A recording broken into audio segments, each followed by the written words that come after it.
Hi, I'm Gareth Green, and in this video we're going to be having a think about chord progressions that start from chord 6. Just before we get into that, let's have a quick recap as to what all this stuff might mean. It's probably familiar to you, but just in case it isn't, let me take a moment to explain. We're going to do these examples in the key of C major, though of course you could do it in any other major key, but in the key of C major, here's the scale. C, D, E, F, G, A, B, C.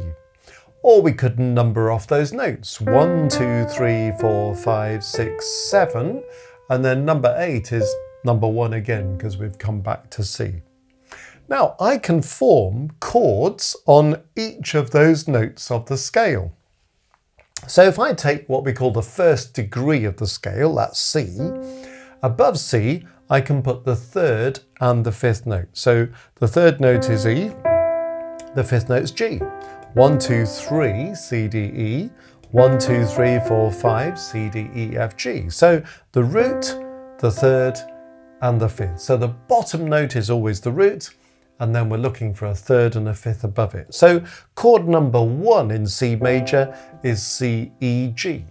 Now apply the same principle to every other degree of the scale. So here's the second degree, number 2. So D, F, A is chord 2. Third degree of the scale is E, so E, G, B, chord 3. F, A, C is chord 4. G, B, D is chord 5. A, C, E is chord 6. That's the one we're thinking about in this video. And then B, D, F is chord 7.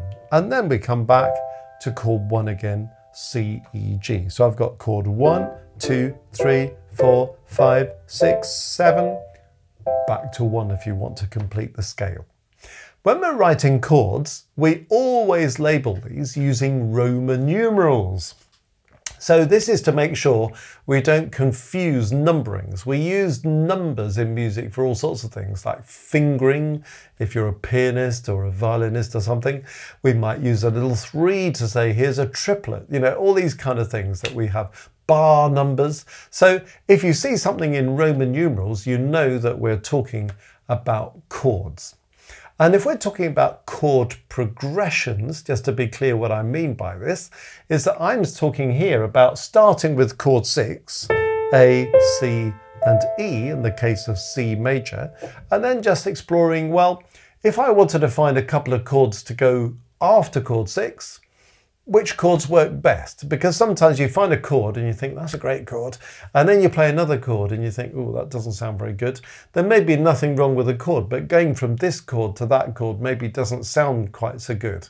So it's kind of, well, if I'm going to use a chord 6, what on earth could I use after my chord 6? So we're not superstitious here at Music Matters, and that's why I'm offering 13 possibilities. They're not meant to be exhaustive. You've probably come up with some other possibilities that you really like, and that's great. You can share them with us in the comments below. But they're just kind of progressions that you might think, yeah, that sounds familiar. Maybe you know the sound, but you're not quite sure what the progression is. So this gives you a label for it. Or maybe you're thinking, actually, every time I use chord 6, I always follow it with that chord. Or you might be thinking, I never use chord 6 because I'm never sure what to do with it. Or you might think, these are familiar sounding progressions, but I've just come across one there that I've never used before, never thought about before, might actually be rather useful. You're bound to like some, not like others, that's fine. Anyway, let's see where we go with these 13 possibilities. And by the way, if I want to have more than 3 notes, I'm not just limited to A, C, E as the triad, as we call it for chord 6. I can double up A, C, E as many times as I want. So if I want to have 4 parts, I could put another A at the bottom. If I wanted to have 6 parts, I could have A, C, E, A, C, E, 7 parts. I could add as many notes as I want to. As long as all those notes are A's, C's, and E's, they'll all belong to chord 6 in C major. Okay, first possibility, 6 to 2 to 5. So here's 6, 2, 5. Now I think that's quite a strong progression. 6 to 2 to 5, so you might like that one. The second one, something you might not have thought about, going from 6 to 3 to 1.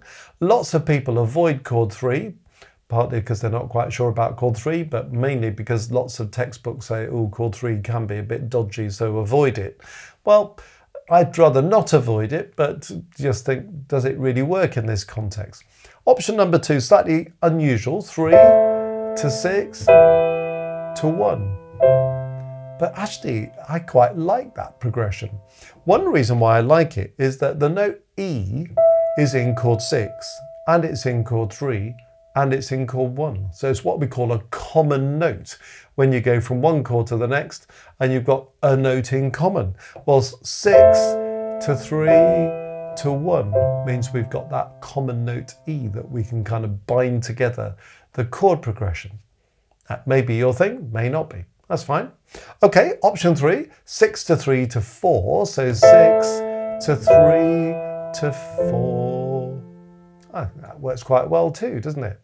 Option 4, 6 to 3 to 5. So 6 to 3 to 5. What do you think of that one? Happy with that one? Maybe, maybe not. Option 5 is doing something that you may not have thought about, which is to start with 6, go to 3, come back to 6.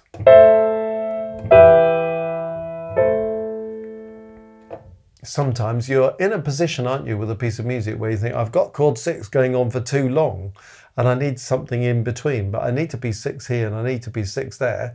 So maybe the answer is to move to another chord and come back to it. That's what option 5 is illustrating. Okay, option 6 is going from 6 to 4 to 1. So 6 to 4 to 1. Option 7 is going from 6 to 4 to 2. So 6 to 4 to 2. Now you might think, well, I'm not sure about that one because it sort of finishes in mid-air. I'm not saying that these 3 chords are the end of a phrase. They might be the beginning of a phrase or the middle of a phrase. So you can always finish them off. So example 7, for example, you could be going 6 to 4 to 2 and then to go 5 and then 1. And as soon as you put that 5, 1 on the end, the progression makes a lot more sense, doesn't it? Okay, option 8, 6 to 4 to 3. So 6 to 4 to 3. That's an interesting one, isn't it? 4 going to 3 is not something that we do every day of the week, but does it sound all right? I think it's got something to offer. And again, you might then think, well, it could go on somewhere else from there. Option 9, 6 to 4 to 5. 6, 4 to 5. Okay, that works quite nicely, doesn't it? And the 4 to 5 is a cadence progression. So that could be a very strong end to a phrase, though it doesn't have to be. It could be the beginning of a phrase or the middle of a phrase, but it's also quite a good ender. As is option 10, where we go 6 to 5 to 1. 6, 5, 1. That works quite well as well, doesn't it? Option 11, 6 to 5 to 3. So 6 to 5 to 3. Well, you might think that's another one that sort of sounds as if it's been abandoned in midair. Could do, but you could follow it with 5, 1 again. So 6, 5, 3, 5, 1. That would be quite a nice 5 chord progression with that slightly less usual chord 3 in the middle. Okay, option 12, 6 to 5 to 6. So this is this whole thing about coming back to 6 again. If I go 6 to 5 to 6, and then again it might progress on. So 6 to 5 to 6, and then maybe 4 to 5, 1. That would be quite a succession of chords. You'd get 7 chords out of that one. Option 13, well, this one is going from 6 to 7B to 1. Well, 7B, what's all that about? Well, 7 is B, D, F. If we have B at the bottom of chord 7, or the bottom note of any other chord, we say it's in root position. So if that B is the bottom note, it's in root position. But if I take this third and put it at the bottom, so I get D at the bottom, we call it first inversion. Or if I take this F and put F at the bottom, we call it second inversion. There are different ways of describing this across the world, but one way is to use 3 letters, A, B, C. So A means root position, B means first inversion, C means second inversion. So this is saying use chord 7 in first inversion. So 6, and then a 7B, first inversion, and then a 1. And that's quite a nice progression. So if you've kind of shied away so far from using chord 7, or particularly 7 in first inversion, have a think about that progression. So there we are, 13 possibilities of how you might progress forwards from chord 6 that might just open up some new possibilities for you. And if you found this video helpful, you might want to go to our website at www.mmcourses.co.uk. And there you can see all the online courses that we have to offer. So on the YouTube channel, lots of videos there, all kind of one-offs, but lots of videos for you to dip into. The courses that we've got are progressive A to Z courses, leading you through a logical kind of path of progression, really, that will really equip you in theory knowledge, harmony knowledge, oral ability, analysis, orchestration, you know, lots of different things out there. Have a look and see if there's anything that you would find helpful. And while you're on that website, you might just look on the homepage at Maestros and click onto that, because we have this marvelous group at Music Matters called Maestros. It's a great way to support the channel. It's fun. You get emojis and badges. You get early access to videos. You get special kind of behind the scenes content, all this stuff. But also you get discounts off the online courses, and you have access to our monthly live streams.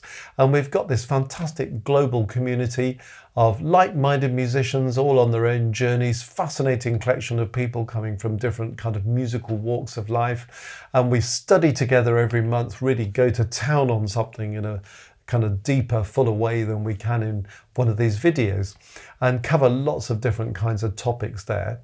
And there's a live chat so people can ask questions, make comments and so on, and talk about anything else musical that they want to raise. And there's also an opportunity through Maestros to submit your own compositions or your own recorded performances or harmony exercises, anything you're wanting to work on that you would love to have one-to-one evaluative feedback on. So you can have that directly from me at the live stream.